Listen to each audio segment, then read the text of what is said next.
Britain's conversation with Eddie Mair. With a low of 6. Cloud and rain will clear eastwards tomorrow with sunny spells following on, a high of 23. From Global's newsroom, I'm Tim Humphrey. This is LBC. From Global, leading Britain's conversation with Eddie Mair.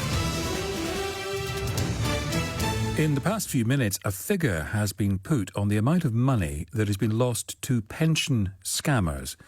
The figure might surprise you. Claire Barrett, personal finance editor at the Financial Times, will join us before 7 o'clock. But I want to talk now about something which has featured large on LBC in the last couple of days, thanks to our correspondent, Rachel Venables, who just last night brought you a story you could hear only on LBC. News of an unsafe tower block in North London, where residents were told their flats are worthless. It could be more than 3 years before they can sell up and leave. Residents told Rachel they felt trapped in their homes. What happened was this: there was a series of surveys on the building in Zenith Close in Colindale, which found a number of defects in the external walls.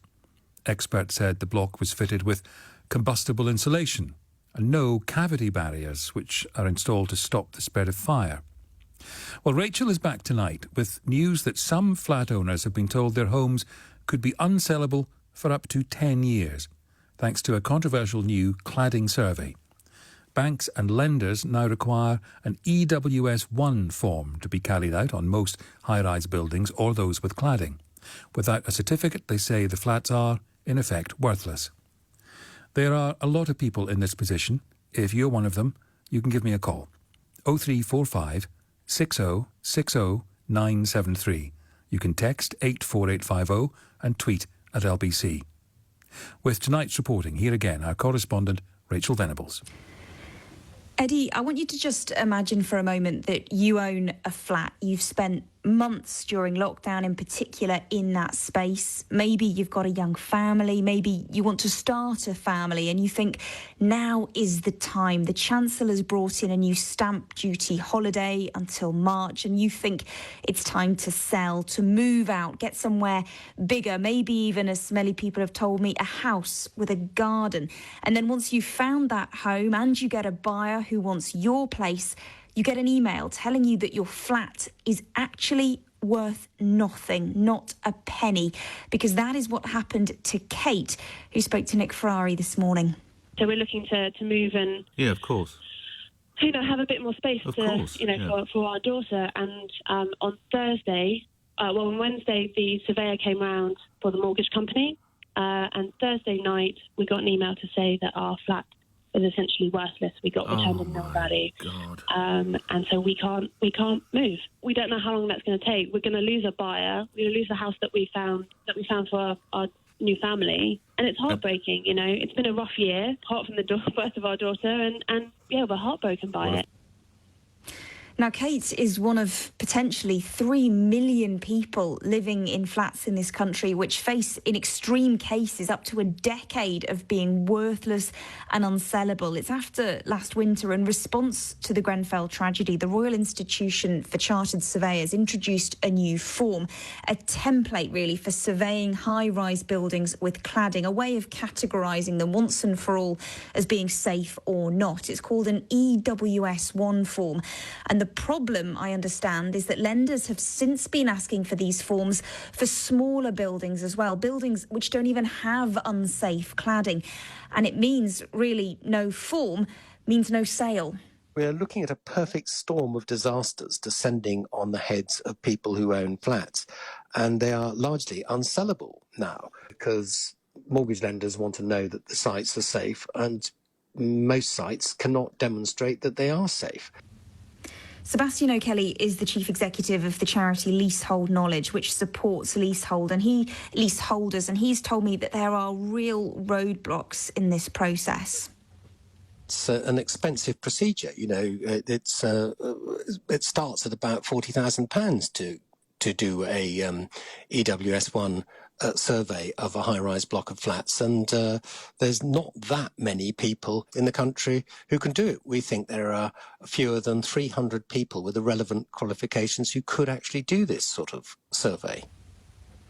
So there are a number of issues, Eddie. For one, some residents who I've been speaking to over the past few days tell me that they're freeholders, the owners of their building, and actually the only people who can apply for these sorts of tests are refusing to get the form done at all. It's expensive, as you just heard. Legally, they don't have to have it. It doesn't benefit them. While one housing association, a large housing association, which is prepared to pay up to do the work, it's told its residents that it could be up to 10 years before they can clear the backlog and get all of these forms carried out. And they've prioritised the buildings in order of the ones which are most at risk. So high-rise buildings with cladding will go first, and smaller buildings which are in no danger at all, they're the ones who are looking at an 8, 9, 10-year wait to be able to sell their homes. That's a decade of being trapped. Now, Professor Susan Bright is a professor of land law at Oxford University, and she says the only group of people not responsible for this problem are the leaseholders who are so devastatingly affected by it. We've got hundreds of thousands of people who bought flats on the assumption that they're safe to live in, and they are not responsible for the problem that's being created. The question of who is responsible is a much more complex one. So quite a lot of people are talking about the freeholders, the people who own the buildings themselves, and sometimes they may have a degree of responsibility, and they certainly have the potential for being able to fix the problem in that it is their building. But mostly they haven't caused the problem either. So the problem is being caused further down the line, either by developers who've obviously put up buildings that turn out to be unsafe, sometimes by taking shortcuts and all sorts of building failures, but also by the government, because the government ultimately is responsible for our system of building regulation and inspection of buildings to make sure they're safe, and it's clear that system has failed. Well, a spokesperson for the Ministry of Housing, Communities and Local Government have responded to this story today, and they say that they recognise the difficulties that homeowners are facing, and they say they're working with the lenders to support a proportionate approach. They say they're exploring other evidence that might assist the valuation process.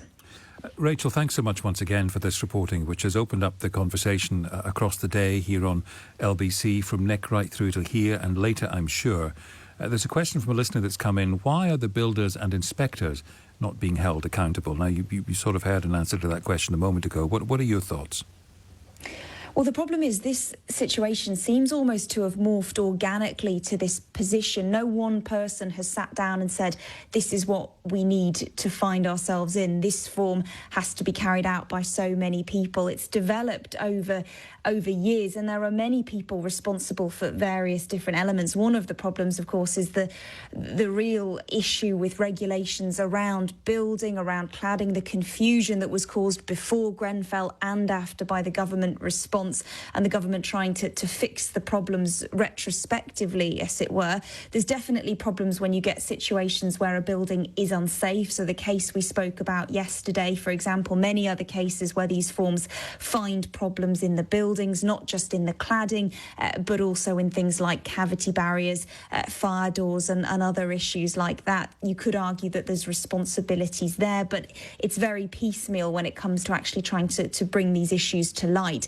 And as you heard in that last clip, as far as the freeholders are concerned, the building owners, well, they would argue that someone else needs to pay for this issue, this form as well, because it has suddenly been brought onto them, and obviously it doesn't actually benefit them. The flats have already been sold. They have the worth in the building. And so what you've got is leaseholders at the heart of this problem, really trapped between lots of competing forces who have their own interests at heart, their own interests to look out for, and really no one seems to be shouting so far for the leaseholders. Rachel, thank you. Rachel Venables, our correspondent, who's brought us that reporting these last couple of days. So now over to you. I'm very keen to hear from you if you're caught up in this in any way. And also if you can add any intelligence to what we don't know. I mean, it's very interesting to hear in Rachel's report tonight about the comparatively small number of people out there who can apparently do these EWS1 surveys. If there were more of them, if those estimates are right, if there were more of them, I suppose the work would be done more quickly. But I wonder what doing that work is like. But there are an unknown number of people who are living in these blocks and houses which are deemed to be at risk. Perhaps you are trying to sell. A friend of mine is trying to get information out of his housing association as to whether or not there is a certificate, and COVID is being blamed for no answer forthcoming for week after week and month after month. So let me know if you are caught up in this, and we'll devote the rest of the programme to these conversations because, as Rachel says, it affects so many people, and attention needs to be drawn to it. 0345 6060973. You can text 84850 and tweet at LBC. If you're caught up, speak up.